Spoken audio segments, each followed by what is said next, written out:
بسم اللہ الرحمن الرحیم۔ السلام علیکم اسٹوڈنٹس، جیسا کہ بیٹا آپ کو پتہ ہے کہ ہم نے قرآنک پورشن کو ختم کر اس کو چیپٹرز والے پورشن کو ہم نے ختم کر لیا ہے۔ آج سے ہم سٹارٹ کر رہے ہیں قرآنک پورشن کا۔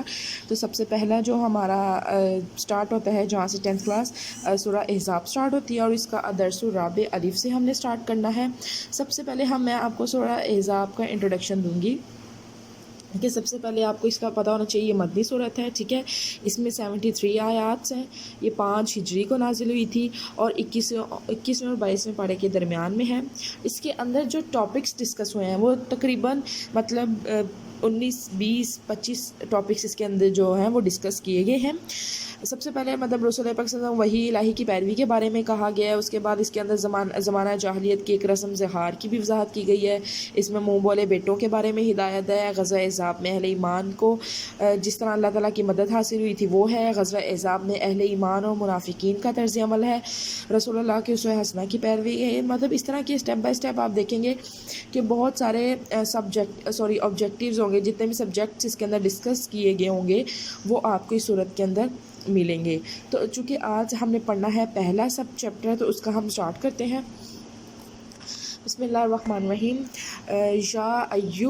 یا ایھا النبی، اے نبی، اتقی ڈرو اللہ سے، ولا اور نہ تطیعی نہ کہنا مانو، الکافرین کافروں کا، والمنافقین اور منافقوں کا، یعنی اے پیغمبر خدا سے ڈرتے رہنا اور کافروں اور منافقوں کا کہنا نہ ماننا۔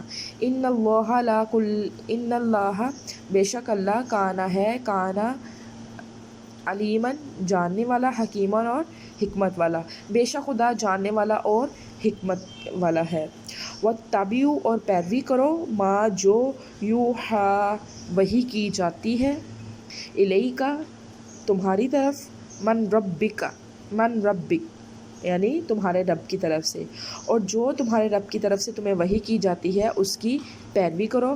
ان بے شک اللہ کانا ہے، بما جو تعملون تم جانتے، خبیراً خبر رکھنے والا، بے شک خدا تمہارے سب عملوں سے خبردار ہے، ٹھیک ہے، یعنی جو کچھ تم جانتے ہو ان سب کے بارے میں جاننے والا ہے۔ یعنی اس آیت کا مفہوم یہ ہے کہ اے پیغمبر خدا سے ڈرتے رہنا، کافر و منافقوں کا کہا نہ ماننا، اور جو ہم نے آپ کی طرف وحی کی اس کی پیروی کرو، بے شک خدا تمہارے سب عملوں سے خبردار ہے۔ وتوکل اور بھروسہ رکھنا، اللہ اللہ پر، وکفا اور کافی ہوگا، باللہ اللہ وکیلاً کارساز، اور خدا پر بھروسہ رکھنا اور خدا ہی کارساز کافی ہے، یعنی خدا ہی مددگار کافی ہے۔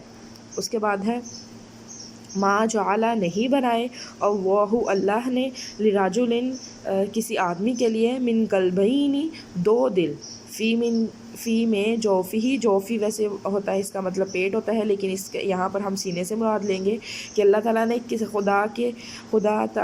اللہ تعالیٰ نے کبھی بھی کسی آدمی کے پہلو میں دو دل نہیں بنائے، پہلو یا دل میں یا سینے میں دو دل نہیں بنائے۔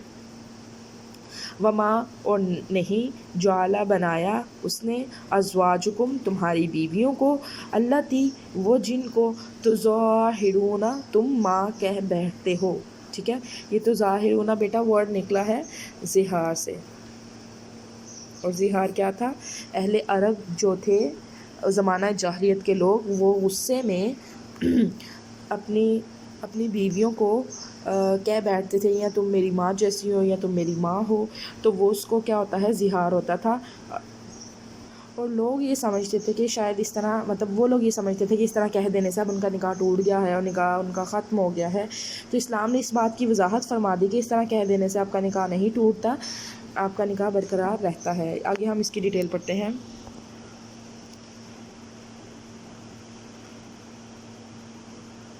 کہاں تھے ہم؟ وما اور نہیں، جعل بنایا، ازواجکم تمہاری بیویوں کو، وہ جن کو، تظاہرون تم ماں کہہ بیٹھتے ہو، منہن ان میں سے امہاتکم تمہاری مائیں، اور نہ تمہاری عورتوں کو جن کو تم ماں کہہ بیٹھتے ہو تمہاری ماں بنایا۔ وما اور نہیں، جعل بنایا، ادعیاءکم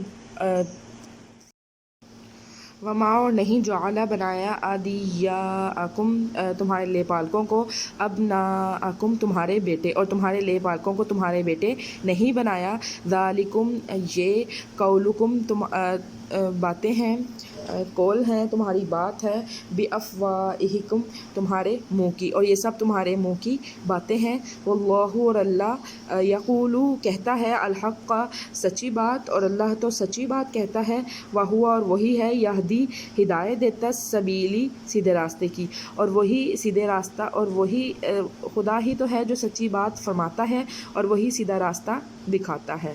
اس کے بعد ہے ادعوہم، ٹھیک ہے، تم پکارو ان کو لآبائہم اپنے ان کے باپوں کے نام سے، ہوا وہ اقسط زیادہ درست ہے عند اللہ اللہ کے نزدیک۔ تو مومنو تم لے پالکوں کو ان کے اصل باپوں کے نام سے پکارو، یہ اللہ کے نزدیک زیادہ درست بات ہے۔ فَإِن پس اگر لم نہیں تعلمو تم جانو اور بے شک تم نہ جانو آباءہم ان کے باپوں کو وإخوانکم تو وہ تمہارے بھائی ہیں فی الدین دین میں وموالیکم اور تمہارے دوست ہیں، ٹھیک ہے، یعنی کہ لے پالکوں کو ان کے اصل باپوں کے نام سے پکارو، یہ خدا کے نزدیک زیادہ درست ہے۔ اور اگر تم ان کے باپوں کے نام نہیں جانتے تو وہ تمہارے ان کا سٹیٹس کیا ہے، وہ تمہارے دینی بھائی ہیں، ٹھیک ہے، یا وہ تمہارے دوست ہیں۔ اس کے بعد ہے علیکم تم پر جناحن تو کوئی گناہ نہیں، ولیسا اور نہیں علیکم تم پر جناحن کوئی گناہ فیما اس میں کہ جو اخطأتم غلطی سے کر گزرو تم بھی اس کو ولیکن اور لیکن ما تعمدت اور جو ارادے سے کریں قلوبکم تمہارے دل، اور جو بات تم سے غلطی سے ہو گئی ہو اور اس میں تو تم پر کچھ گناہ نہیں، لیکن جو قصد دل سے کرو گے، ٹھیک ہے، اس کو خدا بخشنے والا نہیں ہوگا۔ ولیکن اور لیکن ما تعمدت اور جو تم نے ارادتاً کہی قلوبکم تمہارے دل نے، جو تم نے دلی طور پر ارادے سے کہی، وکانا اور بے شک وکانا اور ہے اللہ اللہ غفور الرحیم اور خدا بخشنے والا اور مہربان ہے۔ بیٹا یہ اس وجہ سے ہوا تھا، یہ احکام اس لیے نازل کی گئی تھے کہ جب حضرت زید بن حارث کو نبی کریم صلی اللہ علیہ وسلم نے کہا تھا کہ وہ میرے بیٹے ہیں تو لوگوں نے ان کو زید بن محمد کہنا شروع کر دیا تھا، تب یہ آیات نازل ہوئی تھی کہ جو آپ کے بے شک منہ بولے بیٹے بھی ہیں تو آپ ان کو ان کے اصل باپوں کے نام سے پکارو، کیونکہ نبی کریم صلی اللہ علیہ وسلم نے ارشاد فرمایا کہ جس نے اپنے آپ کو اپنے باپ کے سوا کسی اور کا بیٹا کہا اور وہ یہ جانتا ہے کہ یہ شخص اس کا باپ نہیں تو اس پر جنت حرام ہے، یعنی اخلاقاً اور رسمی طور پر کسی کو بیٹا یا بیٹی یا بہن بھائی کہنا جائز ہے اور اس پر کوئی گناہ نہیں ہے۔